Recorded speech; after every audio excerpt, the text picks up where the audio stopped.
선교의 말씀을 전하였습니다.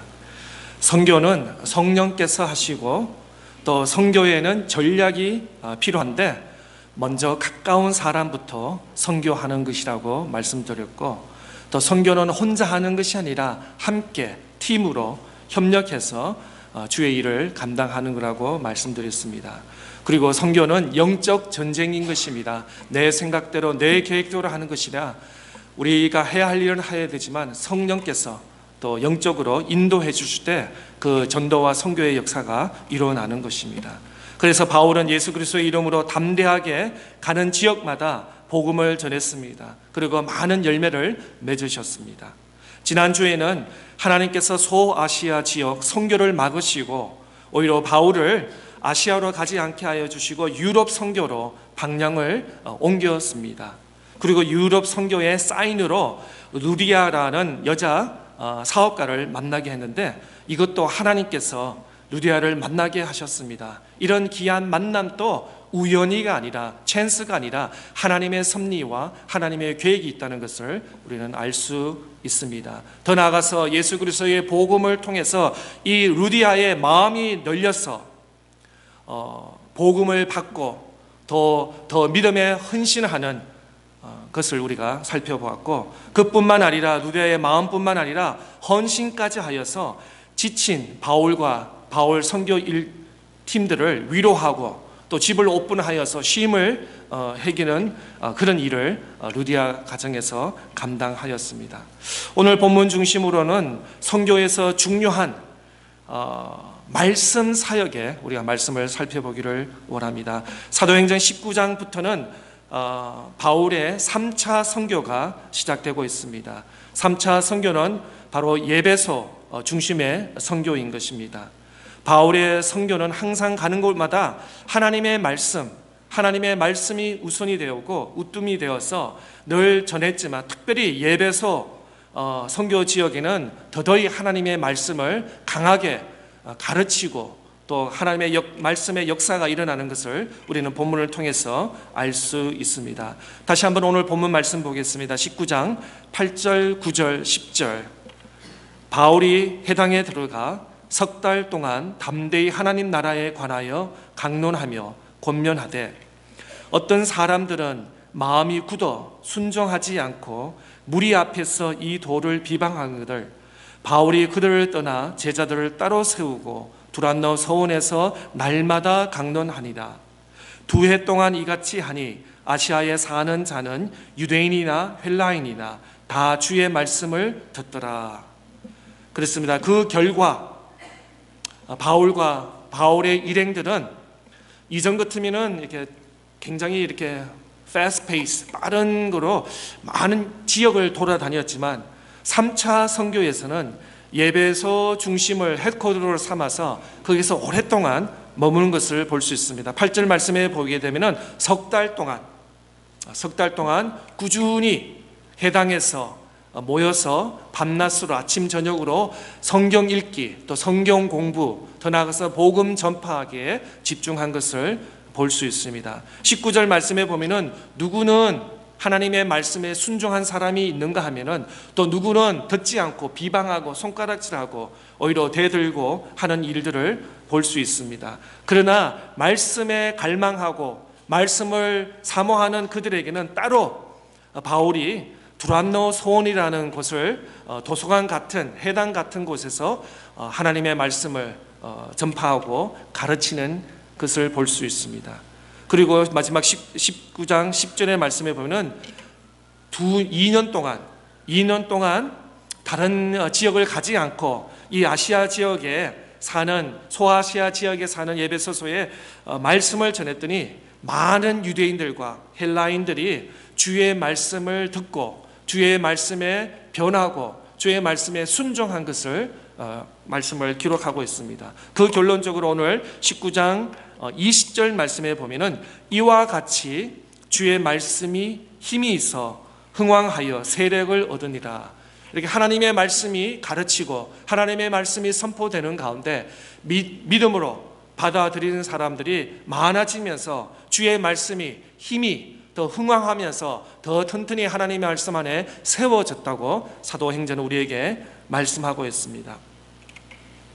바울은 말씀을 전했던 곳이 바로 두란노 서원이라고 말씀하고 있습니다. 아마 그 당시에 도서관 혹은 강단 같은 이런 곳이었을 것입니다. 지금 또 유럽 혹은 로마, 터키를 관광해 보신 분은 알겠지만 고대 로마 시대에 유적들이 잘 보존되는 것을 볼 수 있습니다. 지금 또 어떤 건물이라든지 빌딩을 큰 걸 보면은 굉장히 우리가 와 하면서 놀랄 것입니다. 그런데 수백 년, 최소 400년, 700년, 1000년 전의 건물들이 아직도 부분적으로 유럽의 또 터키 지역에, 소아시아 지역에 세워지는 것을 보면은 그 당시에 아키텍처 기술이라든지 또 이렇게 도시의 어떤 규모라든지 이런 것을 우리가 상상할 수 있을 것입니다.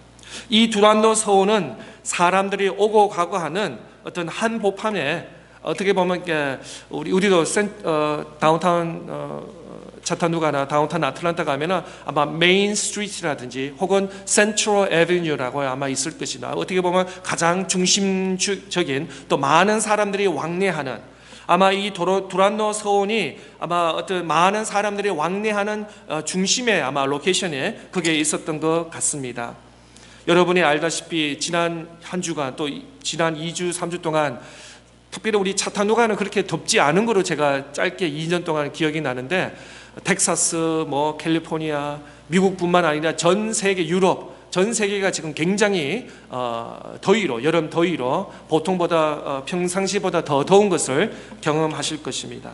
그런데 이 터키 지역, 소아시아 지역에는 사막입니다. 여러분 지도를 보시면 사막인데 거기는 낮 시간에는 일하고 이렇게 활동할 수 있는 그런 것이 못 됩니다. 지금이야 에어컨디션이 있고 건물 안에 있지만 옛날에는 그렇지 않기 때문에 그래서 많은 사람들이 오전에 일하고 또 해가 지고 나서 오후 늦게 일을 하는 그런 아마 패턴을 가지고 있었던 것 같습니다. 그래서 바울과 바울의 일행들은 두란노 서원에서 복음을 전하는데 예를 들어서 오전 11시부터 오후 4시까지 해가 높고 더운 날씨에는 많은 사람들이 일을 못하기 때문에 집에서 쉬든지 잠을 자든지 쉬는 시간에 두란노 서원 해당에서 하나님의 말씀을 이렇게 가르치는 것을 볼 수 있습니다. 바울은 돌아다니면서 선교도 이전에는 1차 선교, 2차 선교에서는 돌아다니면서 했지만 특별히 3차 선교에서는 하나님의 말씀을 더 집중적으로 강로하고 우리가 잘 예수님의 복음서에 보면 제자 훈련하듯이 집중적으로 12명의 제자들을 모아서 많은 회중과 많은 무리들 앞에서 말씀을 가르친 것보다 집중적으로 소수를 택하여서 말씀을 한 것처럼 말씀을 듣기를 원하는 사람 또 말씀을 갈망하는 그런 사람들 앞에 계속해서 집중적으로 강하게 하나님의 말씀을 복음을 전하는 3차 선교 여행을 우리는 볼 수 있는 것입니다. 히브리서 4장 12절 말씀에 보면 이렇게 말씀에 기록되어 있습니다. 하나님의 말씀은 살아있고 활력이 있어 좌우의 낯선 어떤 검보다도 예리하여 혼과 영과 및 관절과 골수를 찔러 쪼개기까지 하며 또 마음의 생각과 뜻을 판단한다 라고 히브리 기자는 우리에게 이렇게 말씀하고 있습니다. 그렇습니다. 하나님의 말씀 때로는 칼과 총과 이런 무서운 무기보다도 하나님의 말씀이 우리의 생각과 우리의 마음을 쪼개기까지 하면서 우리 영혼의 깊은 데까지 찔러서 우리를 감화시키고 변화시키고 우리를 하나님의 사람으로 변화시키는 그런 하나님의 말씀의 능력이 있는 줄 믿습니다. 또 시편에도 그렇습니다. 시편 119편 말씀에 보면은 하나님의 말씀이 나의 발등의 빛이라고 말씀하셨습니다. 그리고 하나님의 말씀이 우리를 새롭게 하고 하나님의 율례와 하나님의 균례와 하나님의 법도가 우리를 새롭게 한다고 말씀하고 있습니다. 하나님의 말씀이 그래서 기독교의 신앙에서는 하나님의 말씀, 특별히 우리 장로교 개신교에서는 예배 중간에 보면은 하나님의 말씀에 강도하는 시간이 굉장히 긴 것을 볼 수 있는 것입니다. 하나님의 말씀, 하나님의 말씀이 우리의 생각과 하나님의 말씀이 우리의 마음과 우리의 영과 모든 것을 변화시키는 하나님의 말씀에 능력이 있는 것을 보게 되는 것입니다. 열왕기하 22장 8절과 11절 말씀에 보면은 대제사장 히갈야가 서기관 사반에게 이르되 내가 여호와의 성전에서 율법책을 발견하였노라 하고 hil기야가 그 책을 사반에게 주니 사반이 읽느니라. 왕이 율법책의 말을 듣자 곧 그의 옷을 찢으니라. 구약 성경의 가장 대표적인 개혁 군주는 바로 요시야 왕이었습니다. 그런데 요시야의 개혁은 바로 하나님의 말씀, 어떤 정치, 어떤 원리, 어떤 프린시퍼, 어떤 경제를 강화시키고 어떤 군사를 강화시키는데 있지 않고 오히려 하나님의 말씀을 찾아서 하나님의 말씀을 읽는 가운데 그 율법의 책을 듣고 읽는 가운데 옷을 찢으면서 마음을 찢으면서 다시 회개하고 무릎 꿇고 하는 요시야 왕의 모습을 열왕기하에서는 이렇게 기록되고 있는 것입니다. 아마 이때 발견된 율법책이 바로 신명기, 구약의 모세 오경 중에 신명기 말씀이라고 많은 신학자들은 추정하고 있습니다. 요시야는 이 말씀 그대로 모든 우상들을 몰아내고 신당을 폐지하고 예배를 예루살렘 성전으로 하고 유월절을 지켰다고 했습니다. 하나님의 말씀을 읽는 가운데 성령께서 말씀하여 주셔서 회개하게 하고 무릎 꿇게 하고 죄 용서를 구하게 하고 이전에 있었던 어떤 이방신들과 어떤 우상들을 다 제거하고 하나님께 온전히 예배할 수 있는 그런 말씀이 어디서부터 시작했냐면은 바로 하나님의 말씀을 찾으면서 하나님의 말씀을 읽으면서 하나님의 말씀을 묵상하는 가운데 이 요시야 왕에게 이런 변화가 있었다고 기록되고 있습니다. 이스라엘이 바벨론에 패방한 후 포로가 되어서 해방이 되어 다시 이스라엘로 돌아왔을 때도 황폐했던 이스라엘을 새롭게 한 것이 바로 하나님의 말씀이었습니다. 무너진 집들, 무너진 이스라엘 성정들 다시 벽돌을 세우고 건축하는 것에 있는 것이 아니라 다시 한번 포로 때는, 노예 때는 내 시간이 없습니다. 내가 좀 아프니까 좀 쉬고 싶다, 내가 오늘은 좀 더 영적으로 하나님 말씀을 묵상하고 싶다 해서 묵상하는 것이 아니라 기계적으로 동물적으로 노예는 일밖에 할 수 없습니다. 나중에 포로가 되고 나서 다시 이스라엘로 넘어왔을 때는 하나님의 말씀, 하나님의 말씀을 읽기, 하나님의 말씀에 묵상하기, 하나님의 말씀을 소리내어서 읽으면서 그들이 하나님께로 돌아가며 회복했다고 말씀 기록하고 있습니다. 구약에 보면은 제2의 모세라고 부리는 에스라는 바벨론 포로부터 돌아올 때 그의 손에 개혁의 청사진이 있었는데 바로 하나님의 말씀이었습니다. 에스라 7장 10절 말씀 보면은 에스라가 여호와의 율법을 연구하여 준행하며 율례와 규례를 이스라엘에 가르치기를 결심하였더라. 그렇습니다. 새로 어떤 총리라든지 왕이 되어서 건물을 세우고 어떤 왕궁을 세우고 군사를 정리하고 경제와 정치를 셋업하는 그 일에 두지 아니하시고 오히려 하나님 여호와 야훼 토라 하나님의 말씀에 연구하고 하나님의 말씀을 읽고 하나님의 말씀을 준행하고 하나님의 말씀을 지키는데 그게 온 이스라엘 백성들에게 그렇게 명령처럼 법처럼 그렇게 강요했다고 말씀 기록하고 있습니다. 그랬더니 온 이스라엘이 다시 한번 회복으로 하나님의 말씀으로 더 나아가서 하나님께 신령과 진정으로 예배하면서 살아나는 이스라엘 백성들을 볼 수 있는 것입니다. 좀 길지만 느헤미야 8장 4절에서 9절 말씀 한번 살펴보겠습니다. 느헤미야 8장 4절부터 보면은 그때의 학사 에스라가 특별히 지은 나무 강단에 서고 그의 곁 오른쪽에 선 자는 마띠아야와 스마와 아나냐와 우리야와 hil기야와 마세야야, 그의 왼손에 선 자는 부다야와 미사엘과 말기야와 핫순과 하스바다나와 스가랴와 무술람이라. 에스라가 모든 백성 위에 서서 그들 목전에 책을 펴니 책을 펼 때에 모든 백성이 일어서더라. 에스라가 유대하신 하나님 여호와를 송축하며 모든 백성이 손을 들고 아멘 아멘 하고 응답하고 몸을 굽혀 얼굴을 땅에 대고 여호와께 경배하니라.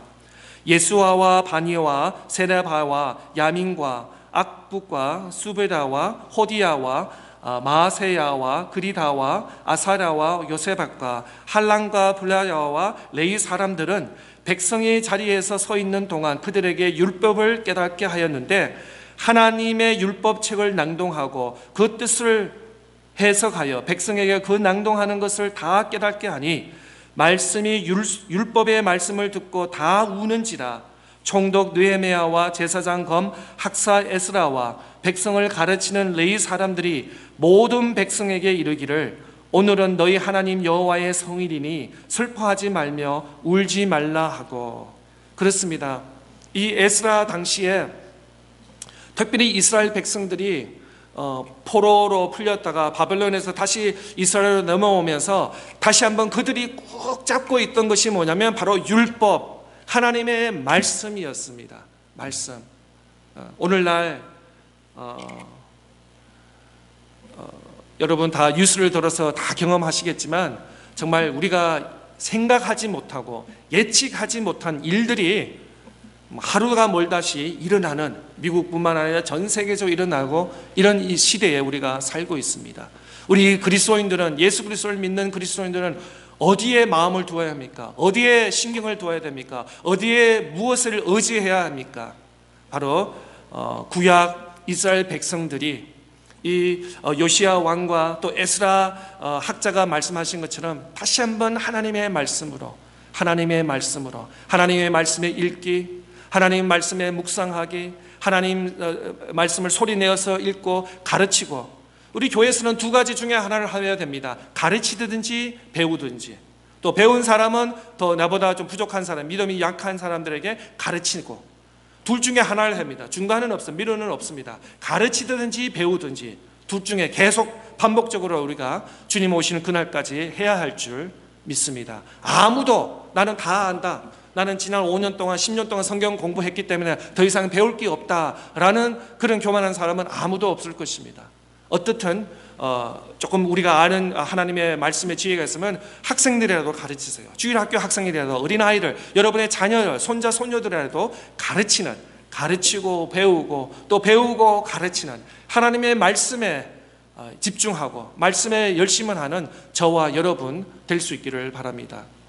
특별히 7월 달에는 선교, 교회와 선교라는 주제인데, 선교를 잘못 생각하면 우리가 준비해서 훈련해서 나가서 가까운 멕시코라든지 코스타리카 가서 선교사님을 돕고 그 주변 사람들을 좀 이렇게 좀 분위기도 좋고 또 먹을 것도 주고 선물도 주고 바이블 스터디도 같이 하고 이런 거라고 생각하는데, 이전에 선교는 나가기 전에 우리가 해야 할 일이 뭐냐면 바로 하나님의 말씀으로 무장되는 것입니다. 하나님의 말씀 읽기, 하나님의 말씀 묵상하기, 하나님의 말씀 외우기, 하나님의 말씀으로 우리가 충만할 때, 하나님께서 우리가 준비가 되었을 때 가까이 전도든 선교든 하나님께서 우리를 부르셔서 사용하여 주실 줄 믿는 것입니다.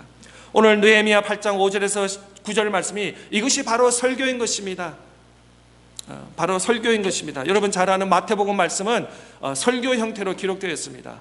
특별히 설교할 것이 없어요. 그냥 읽으면 돼요. 마태복음 1장, 2장, 3장 계속해서 쭉쭉쭉 읽으면 그 내용이 예수님께서 바로 설교한 내용, 많은 광야와 또 무리들 앞에서 설교한 내용들이 기록한 것입니다.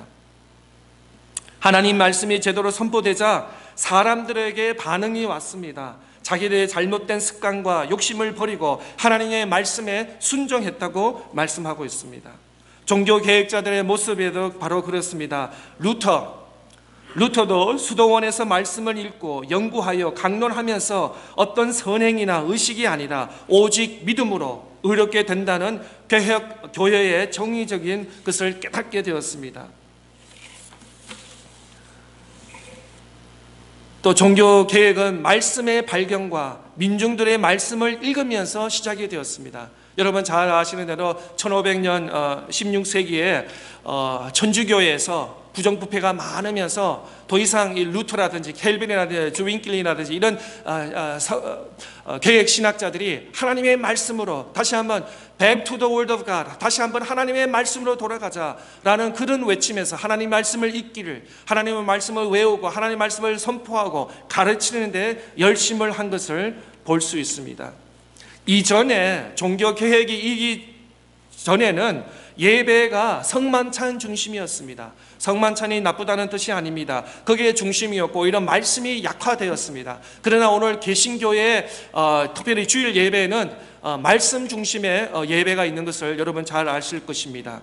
성도들을 성경을 읽을 수 있도록 하고 루터조차도 수도원에 들어가서 처음으로 성경을 읽었다고 그렇게 고백하였습니다. 이전에는 신부라든지 또 해당에서 일하는 사람만 읽을 수 있는 그런 성경책이 오늘날은 저와 여러분 모두에게 어느 가게나 또 애마존에서 오더해서 성경책, 한국책, 영어책 다 우리가 손수 구입해서 읽을 수 있는 그러한 은혜의 시대에 우리가 살고 있는 것입니다. 말씀이 힘이 있습니다. 말씀이 제대로 선포되는 곳곳마다 놀라운 역사가 일어났습니다. 특별히 오늘 본문 말씀 통해서 크게 세 가지만 한번 말씀을 보겠습니다. 첫째, 성교회에 부흥이 일어났습니다. 10절 말씀 보겠습니다. 2해 동안 이같이 하니 아시아에 사는 자는 유대인이나 헬라인이나 다 주의 말씀을 듣더라. 다 주의 말씀을 듣더라 라고 말씀하고 있습니다. 바울이 직접 찾아갈 필요가 없었습니다. 왜냐하면 2해 동안 밤낮 아침마다 저녁마다 모여서 두라는 소원에서 유대인이나 헬라인이나 모든 사람이 모여서 하나님의 말씀을 갈망하는 사람, 하나님 말씀을 굶주리는 사람들에게 계속해서 집중적으로 하나님 말씀을 선포했다고 말씀하고 있습니다. 두란노 소원이 바로 아시아의 중심이었습니다. 예배소 지경을 중심으로 많은 교회들이 개척되었습니다. 골로새, 라오디아 교회가 대표적이었고 또 이 저기에 바울이 직접 가지 않았지만 두란노 소원에서 은혜를 받고 말씀을 받은 사람이 그 사람들이 자기의 홈타운으로 가서 또 거기에서 말씀을 전하면서 교회를 세우는 이런 놀라운 기적의 일이 일어나는 것입니다. 골로새서 말씀을 보면 이렇게 기록되고 있습니다. 골로새서 1장 7절 말씀에 보면 이와 같이 우리와 함께 종된 사랑하는 에바브라에게 너희가 배웠나니 그는 너희를 위한 그리스도의 신실한 일꾼이라 그랬습니다.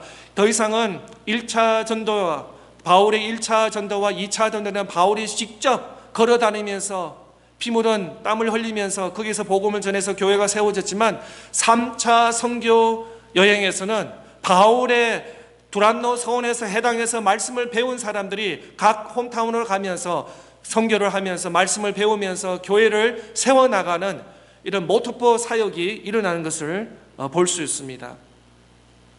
바울이 직접 개척하지는 않았지만 요한계시록 2장 3장에 7교회가 예배소 근처에 7교회가 나타나는데 예배소, 서머나, 버가모, 두아리아, 사데, 빌라델피아, 라우디아라는 교회는 예배소서에서 북쪽으로 올라가면서 시계 방향으로 위치한 교회들입니다.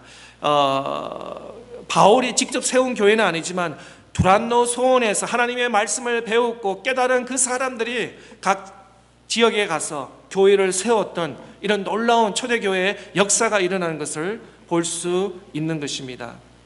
우리는 교회의 부흥과 성장을 위해서 늘 기도합니다. 교회의 부흥과 성장은 어떤 프로그램과 어떤 사람들의 심리를 도움하고 많은 사람을 모으는데 그거는 결과가 그렇게 되지만 부흥과 성장은 제대로 된 하나님의 말씀의 선포와 말씀의 순종에 있을 때 자연히 교회와 그 지역은 하나님의 말씀으로 변화되고 부흥될 줄 확신하는 것입니다. 두 번째로 희한한 이상한 기적이 일어났습니다. 바울이 손으로 놀라운 기적이 일어났습니다. 심지어 사람들이 바울의 몸에서 손수건 혹은 아치마를 가져다가 그 사람들에게 던지면은 그 병이 낫다는 이런 기적 같은 희한한 일들이 일어났습니다. 오늘 본문은 읽지 않았지만 19장 11절에서 15절 말씀 보면 이렇게 기록되어 있습니다. 하나님이 바울의 손으로 놀라운 능력을 행하게 하시니 심지어 사람들이 바울의 몸에서 손수건이나 아치마를 가져다가 병든 사람에게 얹으며 그 병이 떠나고 악기도 나가더라. 이에 돌아와 마술하는 어떤 유대인들이 시험 삼아 악기 들린 자들에게 주 예수의 이름을 불러 말하되 내가 바울이 전파하는 예수를 의지하여 너희에게 명령하노라 하더라. 유대의 한 제사장 스게와와 7 아들도 이 일을 행하더니 악기가 대답하여 이르되 내가 예수도 알고 바울도 알거니와 너희는 누구냐 하며 사도행전 저자 이를 보면은 이 귀신 들린 사람들이 예수의 이름으로 바울이 가르친 것도 했지만 이 일어나지 않은 것을 볼 수 있습니다. 오히려 사도행전에는 기록한 것이 누구냐면 누가가 사도행전을 기록했습니다. 그런데도 이런 놀라운 기적에 바울 사도는 어떻게 말씀합니까? 고린도전서 1장 22절과 23절에는 유대인들은 표적을 구하고 헬라인은 지혜를 찾으나 우리는 십자가에 못 박힌 그리스도를 전하니 유대인끼는 꺼리끼는 것이요 이방인들은 미련한 것이다. 이렇게 바울 사도가 말씀을 전하고 손수건과 아침함만 던지는데도 귀신 들린 사람, 아픈 사람이 치유를 받고 놀라운 기적과 이적이 일어났는데도 바울 사도는 치유의 역사를 전혀 강조하지 않고 오히려 예수 그리스도 복음에만 핵심적으로 계속 집중하는 말씀을 보게 되는 것입니다. 마지막으로 셋째, 사람들의 변화가 있었습니다. 사람들이 예수 그리스도의 복음을 바울로부터 계속해서 듣고 말씀을 상고했더니 사람들에게 변화가 있었습니다. 오늘 본문 끝부분에 보면 17절에서 19절 말씀에 보면 이런 일이 있었습니다. 예배소서에 사는 유대인과 헬라인들이 다 이 일을 알고 두려워하며 주 예수의 이름을 높이고 믿는 사람들이 많이 와서 자복하여 행한 일을 알리며 또 마술을 행하던 많은 사람이 그 책을 모아 가지고 와서 모든 사람 앞에서 불사르니 그 책 값을 계산한즉 은 5만이나 되더라. 마술하는 사람, 아마 요즘 같으면 점치는 사람, 침쟁이 이런 사람이라고도 설는데 그런 사람들이 모아서 그들의 나름대로 독서책, 철학책들을 다 한 곳에서 모아서 불질렀다고 말하고 있습니다. 지금도 책값이 비싸겠지만 그 당시에는 그렇게 비싸지 않은데 이 값이 어마어마한 액수였다고 합니다. 은 5만이라고 했습니다. 그러니까 수년도에 요즘 말하면 수천 불, 수만 불의 돈의 책값을 해서 이제 불사르는 것입니다. 왜냐하면 내가 믿는 이 마술과 귀신은 아니다. 바울이 선포하는 바로 예수 그리스도 복음에 그게 능력과 진리가 있다라고 깨달으면서 이분들도 회심하는 모습을 바라보게 되는 것입니다. 거꾸로 오늘날 시대는 어떻습니까? 말씀에 목마른 시대인 것입니다. 그것이 변화가 없는 우리 삶 속으로 나타나고 있습니다.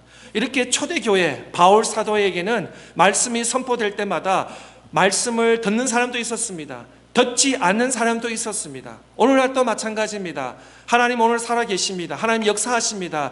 우리가 가지고 있는 성경 말씀이 구원이고 진리고 생명이고 우리를 죄에서 용서하는 진리인 줄 믿습니다. 그러나 믿지 않는 사람도 있습니다. 자기 주목을 믿는 사람이 있습니다. 아니면 뉴스를 믿고 어떤 예측을 하는 weather forecasting 하는 그걸 믿는 사람도 있습니다. 아모스가 이렇게 말씀하고 있습니다. 아모스 8장 11절 12절 말씀에 주 여호와의 말씀이니라. 보라 날이 이를지라. 내가 기근을 땅에 보내리니 양식이 없어 주림이 아니며 물이 없어 가람이 아니요 여호와의 말씀을 듣지 못한 길갈이라. 사람이 이 바다에서 저 바다까지 북쪽에서 동쪽까지 비틀거리며 여호와의 말씀을 구하려고 돌아다녀도 얻지 못하리라. 가끔 가다가 비가 많이 옵니다. 비가 많이 와서 어떤 지역은 홍수가 날 정도입니다. 그런데 그 홍수, 엄청난 도로에도 쌓이는 물이 많은데 그 물을 마시는 사람은 아무도 없을 것입니다. 물은 바다처럼 넘치는데 정작 마실 물은 없는 것입니다.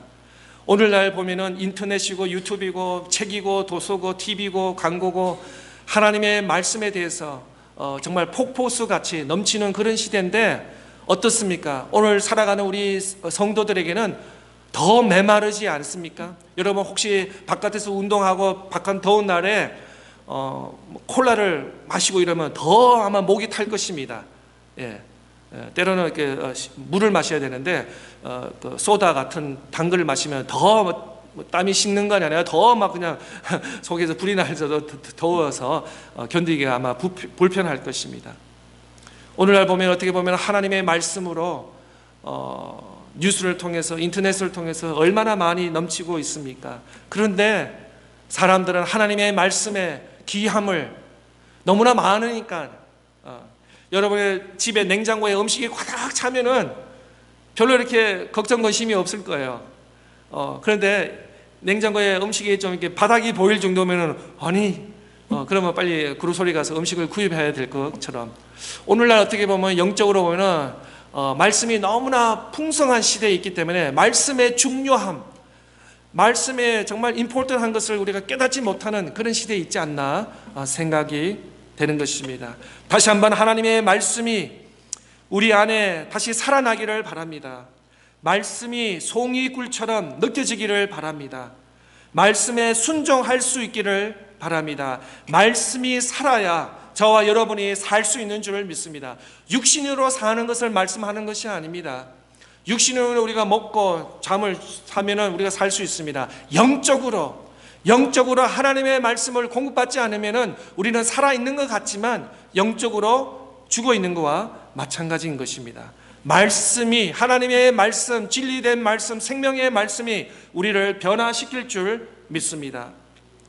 사도 바울이 두란노 서원에서 3개월, 아니 2년 동안 두란노 서원에서 밤낮 하나님의 말씀을 외치면서 선포했더니 많은 유대인들과 많은 헬라인들이 은혜를 받고 말씀을 받고 자기 사는 고향으로 돌아가서 교회에 개척을 하고 교회를 세워나가는 선교의 역사가 일어난 것처럼, 선교는 나가기 이전에, 타문화 속에 가기 이전에 먼저 말씀에 순종하고 말씀을 듣고 말씀을 깨달았고 말씀에 순종하는 저와 여러분 다 될 수 있기를 바랍니다. 그럴 때 우리가 준비될 때, 하나님께서 때가 될 때 우리를 사용하여 주셔서 가까운 이웃나라 지역을 통해서 더 복음을 강하게 역사해 주실 그런 하나님인 줄 믿습니다.